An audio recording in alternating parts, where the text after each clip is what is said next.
اللہ اکبر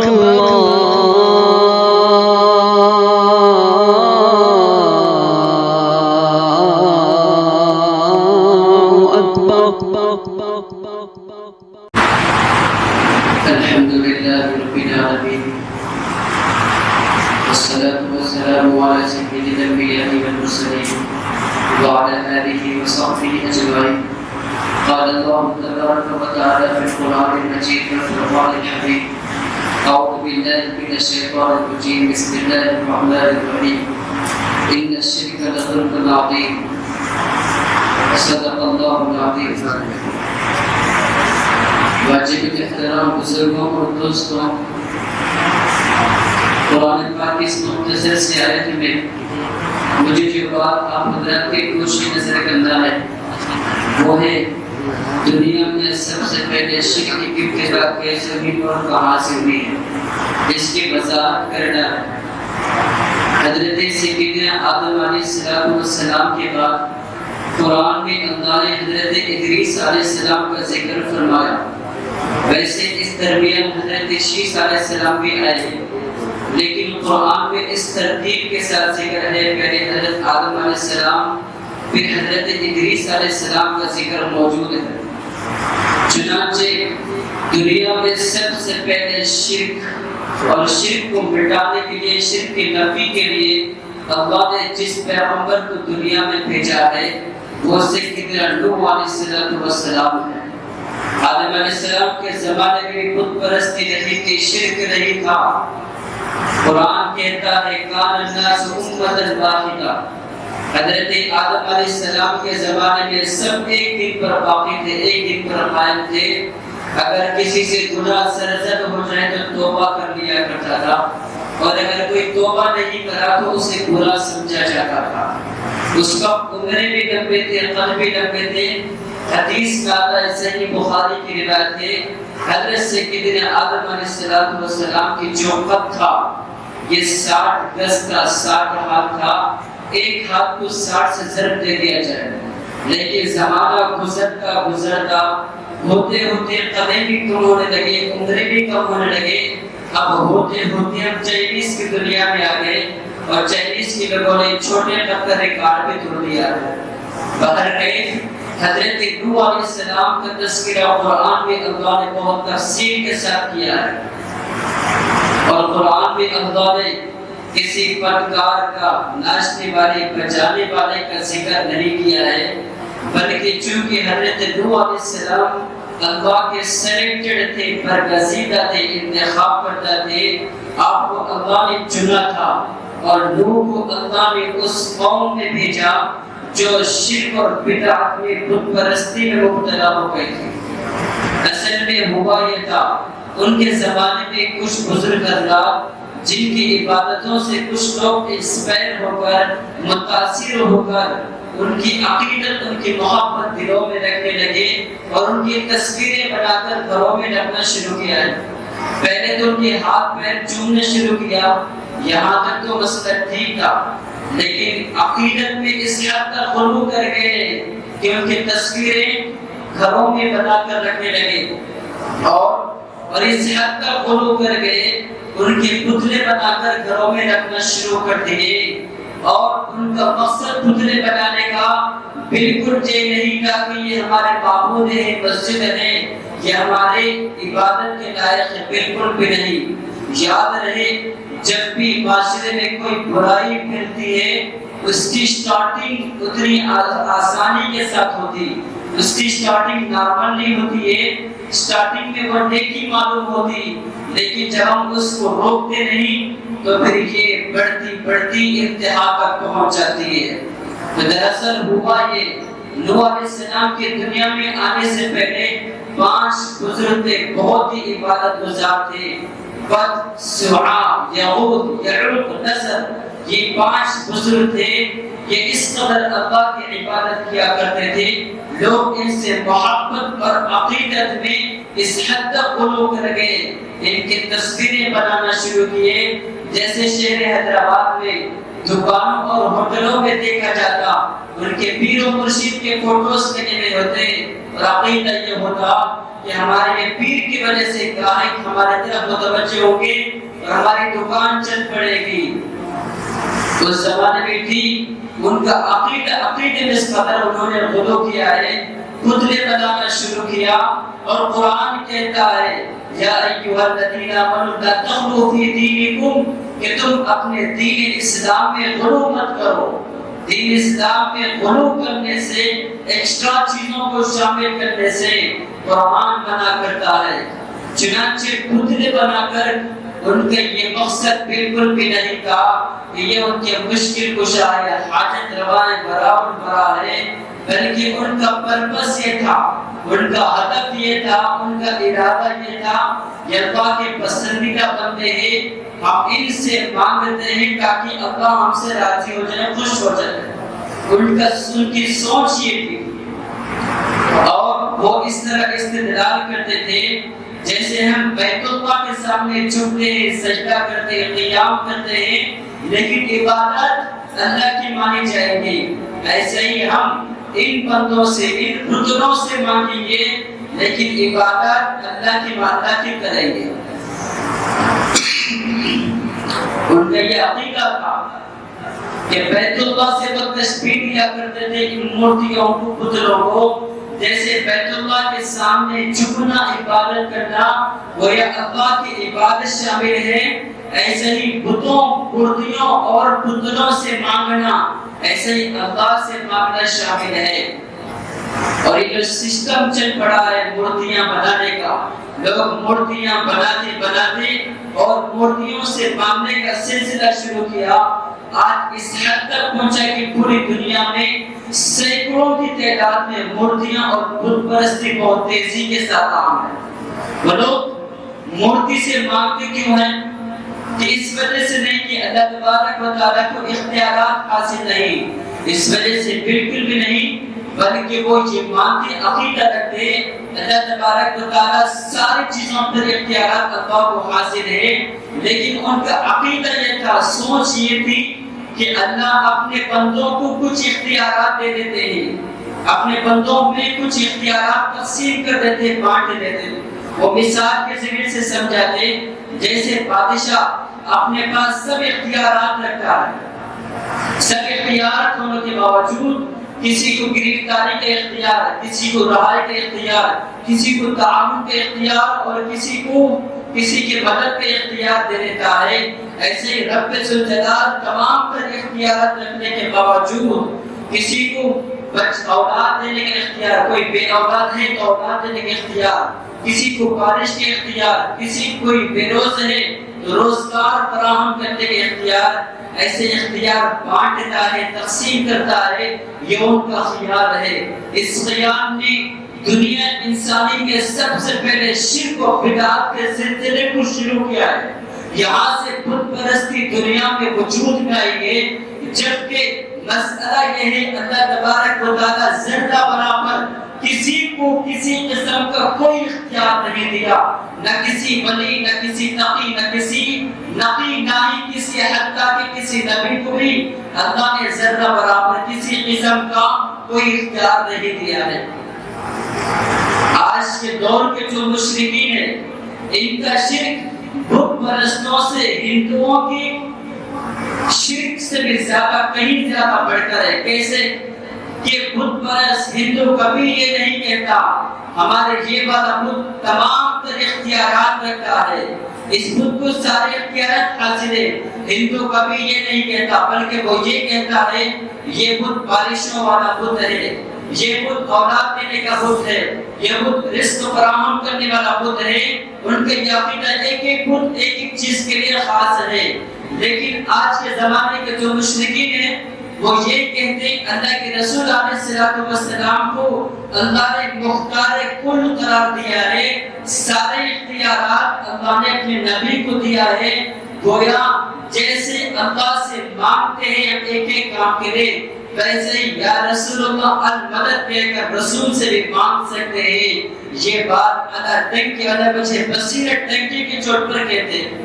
تبھی تو وہ لوگ یا رسول اللہ المدد کا نعرہ بلند کرتے ہیں، اور اگر رسول کو مختار کل سمجھنا، رسول کو یا رسول اللہ المدد سمجھنا، یہ سراسر شرک ہے، اور یہ شرک کافروں سے بڑھ کر شرک ہے۔ المدد کا کیا مطلب؟ ہر مشکل میں آپ کو ساتھ دے، ہر مشکل کو آسان کر دے، آپ کی کشتی ڈوب رہے ہیں، یہ سراسر شرک ہے، اور یہ شرک کافروں سے بڑھ کر شرک ہے۔ المدد کا کیا مطلب؟ ہر مشکل میں آپ کو ساتھ دے، ہر مشکل کو آسان کر دے، آپ کی کشتی ڈوب رہی تو ڈوبنے سے بچائے، آپ بے اولاد ہیں تو آپ کو اولاد دے دے، آپ بے روزگار ہیں تو روزگار آپ کو فراہم کر دے، گویا کہ ہر مشکل میں آپ کو ساتھ دے، اس پر مدد کہتے ہیں۔ آج عام طور پر دیکھا جاتا یا علی المدد، یا غوث المدد، یا خواجہ غریب النواز المدد، یا رسول اللہ المدد کا کہا جاتا ہے۔ اس طرح کی چیزوں کا عقیدہ ہمارے ساتھ شامل کرنا یہ سراسر شرک میں مبتلا کرتا ہے۔ چونکہ امام طحاوی رحمۃ اللہ علیہ نے لکھا کہ جب تک عقیدہ درست ہو تب تک عمل درست ہے، جب عقیدہ خیال درست نہیں تو پھر عمل بھی ناقابل قبول ہے، عمل بھی قبول نہیں کیا جائے گا۔ حضرت مولانا قاضی ثناء اللہ پانی پتی رحمۃ اللہ نے لکھا ہے عقیدہ درست ہے، خیال درست ہے تو مندر میں بھی سجدہ کر رہے ہیں تب بھی درست ہو جائے گا، ادا ہو جائے گا۔ عقیدہ درست نہیں، مسجد میں سجدہ کر رہا تب بھی اس کا سجدہ قبول نہیں کیا جائے گا۔ مسلک حنفی میں یہ مسئلہ لکھا ہوا ہے، اگر کسی کو کوئی پوچھے کہ بتاؤ اللہ کہاں ہے تو پھر وہ جواباً یہ کہنے لگا کہ مجھ کو معلوم نہیں اللہ کہاں ہے، تو پھر وہ کافر بن چکا، مشرک ہو گیا، مذہب اسلام سے وہ خارج ہو گیا۔ چونکہ رب نے قرآن میں ساری چیزوں کی وضاحت فرمائی، اللہ نے اللہ کے بارے میں فرمایا کہ ان حبل وحیث، اللہ تبارک و تعالی انسان کی شہرت سے بھی زیادہ قریب ہے۔ پھر انسان کا یہ کہنا اللہ کہاں ہے مجھ کو معلوم نہیں، تو یہ سراسر شرک کے دائرے میں اپنے آپ کو شامل کرنا ہے۔ مسئلہ یہاں تک لکھا ہوا ہے اگر کوئی نبوت کا دعویٰ کر رہا ہے، نبی ہونے کا اعلان کر رہا ہے، ایک شخص تحقیق کرنے کے لیے جا رہا ہے اس نے نبوت کا دعویٰ کیا یہ سچا ہے یا جھوٹا، تو تحقیق کرنے کے لیے جو آدمی جا رہا ہے یہ بھی کافر بن چکا، مذہب اسلام سے خارج ہو چکا، کیونکہ اس کو ابھی تک محمد صلی اللہ علیہ وسلم آخری پیغمبر ہونے میں شک باقی ہے۔ دراصل کہ اپنی عقیدہ کو قابو میں رکھنے کی ضرورت ہے، چونکہ اللہ تبارک و تعالی نے قرآن میں جگہ جگہ فرمایا مشرکین پر ہم نے جنت کو حرام کر دیا ہے۔ مشرکین کے حق میں اللہ کی نظر میں ذرہ برابر بھی اگر کوئی نرمی کا گوشہ ہوتا تو اللہ تبارک و تعالی سب سے پہلے نوح علیہ السلام کے بیٹے کو کوئی آپشن دیتے نجات کا، حضرت لوط کے بیوی کو نجات دیتے، آپشن کا کوئی نجات دیتے، چانس دیتے۔ حضرت ابراہیم علیہ السلام اپنے باپ کے لیے استغفار کیا کرتے تھے، دعا کیا کرتے تھے، اللہ نے روک لگا دی، پابندی لگا دی، ابراہیم تم اپنے باپ کے لیے دعا کرنے کی اجازت نہیں ہے کیونکہ یہ مشرک ہے، یہ مجھ کو مانتا ضرور لیکن میرے ساتھ کسی اور کو کھڑا کرتا ہے، شریک کرتا ہے، یہ شرک و بدعت میں مبتلا ہے، لہٰذا یہ بڑا غیرت کا معاملہ ہے۔ اللہ کے ساتھ کسی کو شرک کیا جا رہا ہو اللہ اس کو بالکل قبول نہیں فرمائے، یہ بڑا غیرت کا معاملہ ہے۔ یہ ایسا ہی غیرت کا معاملہ ہے جیسے کوئی عورت اپنے شوہر سے خاوند سے کہے کہ مجھے جیسے آپ سے محبت ہے، جتنی محبت آپ سے ہے کہ ہمارے محلے کے فلاں شخص سے اتنی ہی محبت ہے، فلاں شخص سے اتنی ہی محبت ہے۔ اگر کوئی غیرت مند آدمی ہوتا اپنے بیوی کو طلاق دے کر کہتا جاؤ انہی سے نکاح کر لو۔ چنانچہ توحید کا جو مسئلہ ہے اس میں دو نمبری نہیں چلتی بلکہ دو عقیدے پر رہنا ضروری ہوتا ہے، بڑا حساس معاملہ ہوتا ہے۔ چنانچہ قرآن کہتا ہے جب مشرکین کو جہنم میں ڈال کر جلایا جائے گا ان سے کہا جائے گا آج آگ سے بچنے کے لیے، نجات پانے کے لیے بلاؤ، دنیا میں جیسے دوسرے لوگوں کو بلاتے ہو۔ یعنی مدد کا نعرہ بلند کرو. تو قرآن کہتا ہے جن مورتیوں سے یہ لوگ عقیدت رکھتے انہی مورتیوں کو ان کے ساتھ جہنم میں پھینک دیا جاتا ہے اور جہنم کا ایندھن انہیں بنا دیا جاتا ہے. تو ہاں اتنی بات ضرور ہے، ہمارے پاس بزرگ جو توحید پرست تھے اکابرین، جنہوں نے احتیاط سے الفاظ میں احتیاط سے کام نہیں لیا، جس کی وجہ سے ان پر کفر کے فتوے لگے. ان کی نیت بالکل بھی شرک نہیں تھی، لیکن الفاظ کچھ ایسے استعمال کیے، کلام میں ایسا ابہام و تبہیم ہے، مبہم کلام ہے، جس کی وجہ سے لوگ ان پر کفر کے فتوے لگے. فتویٰ تو نہیں لگانا چاہیے، خیر یہ الگ ٹاپک ہے، لیکن میں اس کو مثال کے ذریعے سے سمجھاؤں. ایک شخص اپنے دوست کو کہتا ہے کہ تم میرے مشکل کشا ہو. مشکل کشا یعنی ہر مشکل کو آسان کرتے. یہ تو صرف اللہ کے لیے خاص ہے. یہ جو جملہ ہے یہ شرکیہ جملہ ہے. تو دوست سے کہتا ہے تم میرے مشکل کشا ہے. اس سے پوچھنے پر یہ کہتا ہے مشکل کشا اس طور پر میں نے کہا جب مجھے پیسوں کی ضرورت پڑی تو یہ مجھے پیسے دیا ہے، جب مجھے گاڑی کی ضرورت پڑی تو اس نے مجھے گاڑی دیا ہے، جب مجھے کسی مصیبت میں کوئی مصیبت میں مبتلا ہو گیا ہوں یہ میرے لیے آسانی کے راستے کھولا ہے. اس طور پر میں اس مشکل کشا کہا ہوں. ہمارے اکابر نے بھی کتابوں میں جو تحریرات آپ کے جو کتابات میں ایسے کلام انہیں اختیار کیا ہے وہ بھی اسی معنی میں مشکل کشا کے حقیقی معنی میں نہیں. چنانچہ لبرل قسم کے جو لوگ ہیں، مشرق قسم کے جو لوگ ہیں، وہ یہ سوال کرتے ہیں کہ رسول سے مانگنا شرک ہے تو پھر پولیس سے مانگنا بھی شرک کیوں نہیں، ڈاکٹر سے مدد لینا شرک کیوں نہیں. تو یہ بات یاد رکھیں کہ دونوں قسم کی مددوں میں کافی حد تک فرق ہے. ایک مدد وہ ہوتی جو مافوق الاسباب یعنی جس میں کوئی سائیکالوجی طور پر سائنٹیفکلی کوئی لاجک جس میں موجود ہوتا، جس میں اسباب کا اختیار نہیں کیا جاتا. ایک مدد وہ ہوتی جس میں سائنٹیفکلی لاجک موجود ہوتا، جس میں اسباب کا اختیار کیا جاتا. جیسے میں نے آپ سے کہا کہ پانی پلاؤ، آپ کے پاس پانی موجود ہے، اب اٹھ کر مجھ کو پانی ملے. یہ سائنٹیفکلی کوئی لاجک ہے، پانی ہے تو تب آپ سے مجھ کو پانی ملا ہے. اس سے ہٹ کر صحرا میں گئے، بیابان ریگستان میں گئے جہاں پر دور دراز تک نام و نشان نہیں ہے پانی کا. میں نے آپ سے کہا پانی پلاؤ تو اس کے دو مطلب ہے، ایک یا تو آپ نے پانی کو چھپا کر رکھا ہے، ایک یا تو آپ نے فون کے ذریعے سے پانی منگا کر مجھ کو پلائیں گے. اگر یہ مطلب ہے تو ٹھیک ہے، لیکن میں ایسے حالت پہ جہاں پر کوئی اسباب نہیں، کوئی چیزیں نہیں، جہاں پر میں آپ سے کہتا ہوں کو پانی پلاؤ تو میرا یہ مطلب ہے کہ پانی غیب سے پیدا کرو. یہ ہے شرک. یعنی اسباب سے ہٹ کر غیر اللہ کو پکارنا اسی کو شرک کہتے ہیں.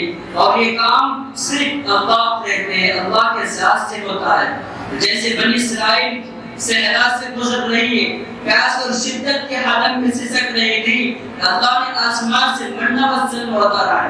نبی علیہ السلام کے دور میں پانی ختم ہو گیا، تھوڑا سا پانی تھا، ایک مشکیزہ تھا، آپ نے اس مشکیزہ میں انگلیوں کو ڈالا ہے، انگلیوں سے پانی ابلنا شروع کیا ہے.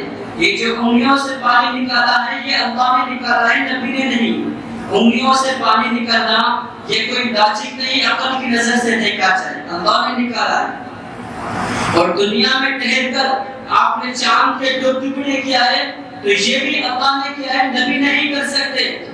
چونکہ اللہ نے اپنے محبوب کو اشارہ دیا کہ تم دنیا میں ٹھہر کر اور دنیا میں ٹھہر کر آپ نے چاند کے دو ٹکڑے کیا ہے تو یہ بھی اللہ نے کیا ہے، نبی نہیں کر سکتے. چونکہ اللہ نے اپنے محبوب کو اشارہ دیا کہ تم دنیا میں ٹھہر کر چاند کی طرف اشارہ کرو، ہم چاند کو دو حصوں میں تقسیم کریں گے. یہ جو اللہ نے جو تقسیم کیا گیا ہے یہ اللہ اپنے قدرت سے کیا ہے. تو علماء دیکھتے ہیں دنیا میں جتنے معجزات ہوتے، جتنے کرامات ہوتے، اس کو اللہ تبارک و تعالیٰ اپنے قدرت سے کرتے، نہ کہ کسی نبی کوئی ولی کرتا ہے. پتا چلا اللہ نے کسی کو کسی چیز کا اختیار نہیں دیا، سب اختیارات صرف اور صرف اللہ کو حاصل ہے. تو میں یہ کہنا چاہ رہا ہوں تھا کہ اللہ تبارک و تعالیٰ کسی کو ذرہ برابر کسی چیز کا اختیار نہیں دیا. کچھ ہی دن پہلے تفسیر میں حضرت سیدنا موسیٰ علیہ السلام کا واقعہ گزرا کہ جب موسیٰ علیہ السلام بنی اسرائیل کو لے کر گزر رہے تھے، بھاگ رہے تھے، پیچھے فرعون تعقب کر رہا تھا، بھاگتے بھاگتے دریا تک پہنچے، سامنے سمندروں کے موجے ہیں، سمندروں کی طغیان اس کا تلاطم ہے، تہتا ہوا سمندر ہے، پیچھے فرعون کا 10 لاکھ لشکر ہے۔ تو بنی اسرائیل نے موسیٰ علیہ السلام سے کیا کہا کہ موسیٰ تم نے ہم کو پکڑا دیا ہے، مروا دیا ہے، پھنسا دیا ہے۔ تو موسیٰ علیہ السلام نے کیا کہا، کلا ہرگز نہیں، جو رب مجھ کو یہاں تک لایا ہے وہ ہمیں ساحل تک پہنچائے گا، بچائے گا۔ کیسے بچائے گا یہ مجھ کو پتہ نہیں کہ بچائے گا ضرور۔ آپ نے لفظ استعمال کیا ہے ان معی ربی، بے شک اللہ میرے ساتھ ہے، مجھ کو بچائے گا۔ تمہیں بچائے گا نہیں بچائے گا مجھ کو پتہ نہیں، چونکہ بنی اسرائیل اللہ کے اتنے معجزات اور اتنے نشانیاں دیکھنے کے باوجود اللہ کی مدد پر ان کو یقین نہیں تھا، اس لیے آپ نے معی کا لفظ استعمال کیا ہے۔ اور وہاں ہجرت کے موقع پر غار حرا میں اللہ کے نبی علیہ السلام حضرت ابوبکر صدیق پریشان ہو رہے تھے۔ قرآن نے منظر کشی کی، آخر جو لفظ استعمال کیا لا تحزن ان اللہ معنا، کہ پریشان مت ہو اللہ ہمارے ساتھ ہے۔ حضرت اللہ کے نبی علیہ السلام نے ہمارے ساتھ کیوں کہا؟ چونکہ آپ کو یقین تھا جتنا اللہ میری مدد کرے گا اتنا ہی اللہ ابوبکر صدیق کی مدد کرے گا۔ کہ صدیق یا ابوبکر صدیق یہ بنی اسرائیل کی طرح نہیں تھا، یہ انبیاء کے بعد سب سے بڑا مقام اس امت کا ہے تو ابوبکر صدیق رضی اللہ عنہ کا ہے۔ آپ وہ شخصیت ہے کہ یار غار، غار حرا کی یار غار تھے، اللہ کے نبی علیہ السلام کے چہیتے دوست تھے، بڑے وفادار تھے۔ تو یہاں پر علماء مسئلہ لکھتے ہیں کہ مصیبت میں کسی کی مدد کرنا اس میں بڑا امتحان ہوتا ہے۔ لوگ علماء سے بڑی عقیدت رکھتے ہیں، بڑے محبت کے دعوے کرتے ہیں، لیکن جب وہ مصیبت میں پھنس جائے، مصیبت آ جائے تو پھر اگنور کرنا شروع کر دیتے، ایسے رویے اختیار کرتے جیسے ہمارے سے کوئی تعلق ہی نہیں۔ ابھی ماضی قریب میں یہ واقعہ دیکھنے کو ملا کہ کریم اللہ صدیق صاحب اللہ تبارک و تعالیٰ نے آپ سے پورے ملک بھر کے سارے بر اعظم میں ایسا انقلاب برپا کرنے والا کام آپ سے دیا ہے کہ انقلاب برپا ہو جائے گا کہ پوری دنیا جس کو علی وجہ بصیرت کی نگاہوں سے دیکھے گی، پوری دنیا حسرت کی نگاہوں سے دیکھے گی اللہ نے ایسا کام لیا ہے۔ 5 لاکھ سے زائد لوگ اسلام میں لانے کا ذریعہ اللہ نے مولانا کریم اللہ صدیقی صاحب کو بنایا ہے۔ یہ مشن کو لے کر آپ پوری دنیا کے چپے چپے پھرنے لگے، لیکن جب حکومت غلط الزام طور پر انہیں گرفتار کرنے لگی تو ان کی اپنے ساتھ نہیں دیے۔ تو یہاں پر بات سے بات نکلتی ہے، میں یہ کہنا چاہوں گا جو عورت، جو بیوی اپنے شوہر کو غربت کے حالت میں ساتھ دے، غریبی کے حالت میں ساتھ دے تو وہ بیوی نکاح میں رکھنے کے قابل ہے۔ ایسے بہت سارے واقعات پیش آ رہے ہیں، ایسا بہت ہو رہا ہے کہ غربت کی حالت میں، مال و دولت کی حالت میں، شہرت کی حالت میں کہ شوہر کے ساتھ دے رہی بیوی، لیکن جب بزنس میں لاس ہو گیا، غریب ہو گیا ہے تو پھر بھاگ رہی ہے کہ میں غریب کے ساتھ نہیں رہوں گی۔ ہمارا یہ خیال ہے، یہ مشورہ ہے، انہیں مناؤ، خوب مناؤ، یقیناً مناؤ، حتی الامکان مناؤ، جہاں تک ممکن ہو سکے مناؤ واپسی کے لیے۔ اگر وہ آپ کے غربت میں، آپ کے غریبی میں واپس آ جائے تبھی وہ نکاح میں رکھنے کے قابل ہیں، لیکن جب وہ آپ کی غربت میں واپس نہیں آئی، آپ کو اللہ نے مال دولت دیا ہے، آپ کے مالداری میں واپس آئی تو پھر وہ نکاح میں رکھنے کے بالکل بھی قابل نہیں۔ یہ اس واقعے سے ملتا ہے جب ابراہیم علیہ السلام اپنے بیٹے اسماعیل علیہ السلام سے ملنے کے لیے آپ جنگل میں بکریاں چلا رہے تھے۔ بہو سے پوچھا بتاؤ اسماعیل کیسا شخص ہے؟ بڑی ناشکری عورت تھی، کہنے لگی کھلاتا نہیں پلاتا نہیں، میرے جذبات کا کوئی لحاظ نہیں، میرے خواہشات کا کوئی اعتبار نہیں، میرے ریکوائرمنٹس فلفل نہیں کر پاتا، وہ غریب ہے کیا کر سکتا ہے؟ اس طرح کا ناشکری الفاظ اس نے استعمال کیا ہے۔ ابراہیم علیہ السلام نے کہا کہ جب تمہارا شوہر واپس آئیں گے نا تو اس سے یہ کہتا ہے کہ چوکٹ بدل دو۔ جب اسماعیل علیہ السلام آئے ہیں وہ تو غریب تھے، بکریاں چلاتے تھے، واپس آئے کہنے لگے ایک شخص آیا اور آ کر کہنے لگا چوکٹ بدل دو، یعنی طلاق دے دو۔ یہ ناشکری بیوی کا ملنا یہ بڑی مصیبت کی علامت ہے، آدمی کے گنہگار ہونے کی علامت ہے، اس کے زندگی میں اس کے نکاح میں ناشکری بیوی آ جاتی ہے۔ ایسے نہیں، ہم بھی اس واقعے کو دیکھ کر ہم بھی طلاق دینا شروع نہ کر دیں، فارغ کرنا شروع نہ کر دیں، چونکہ وہ اسماعیل علیہ السلام تھے، پیغمبر تھے، اور پیغمبر کے نکاح میں ناشکری بیوی کا رہنا یہ مناسب چیز نہیں ہے۔ اس وجہ سے حضرت ابراہیم علیہ السلام نے حکمت کے پیش نظر کیا ہے، اگر کوئی اس واقعے کو سامنے رکھ کر اپنی ناشکری بیوی کو طلاق دیتا ہے تو یہ ایسا ہی ہے جیسا ایک دفعہ حضرت امام احمد بن حنبل رحمۃ اللہ علیہ کے پاس ایک شخص آ کر کہنے لگا، میرا باپ مجھ سے کہتا ہے کہ میں اپنی بیوی کو طلاق دوں، لیکن امام احمد بن حنبل رحمۃ اللہ علیہ کہتا ہرگز یہ کام مت کرنا۔ اس نے کہا دلیل پیش کیا ہے کہ جب حضرت عمر رضی اللہ عنہ اپنے بیٹے عبداللہ بن عمر سے کہا کہ طلاق دے دو، اللہ کے نبی نے کہا عبداللہ بن عمر اپنی باپ کی بات مانو کہ طلاق دے دو، عمر کی بات مانو، تو پھر میں کیوں نہ اپنے باپ کی بات مانوں؟ امام احمد بن حنبل رحمۃ اللہ علیہ کہنے لگے حتّابو کمثل عمر، کیا تیرا باپ بھی عمر کی طرح ہے؟ عمر اگر وہ کہتا ہے تو واقعی کوئی معقول وجہ ہے، کوئی شرعی عذر ہے، تیرا باپ عمر کی طرح ہے تو طلاق دے دے۔ خیر کہ دراصل کانسیپٹ یہ ہے کہ آج کا موضوع یہ ہے کہ شرک کی جو ابتدا ہوئی حضرت نوح علیہ السلام کے زمانے سے پہلے ہوئی۔ میں ایک مثال دیتا ہوں تاکہ بات مضبوطی کے ساتھ سمجھ میں آ جائے۔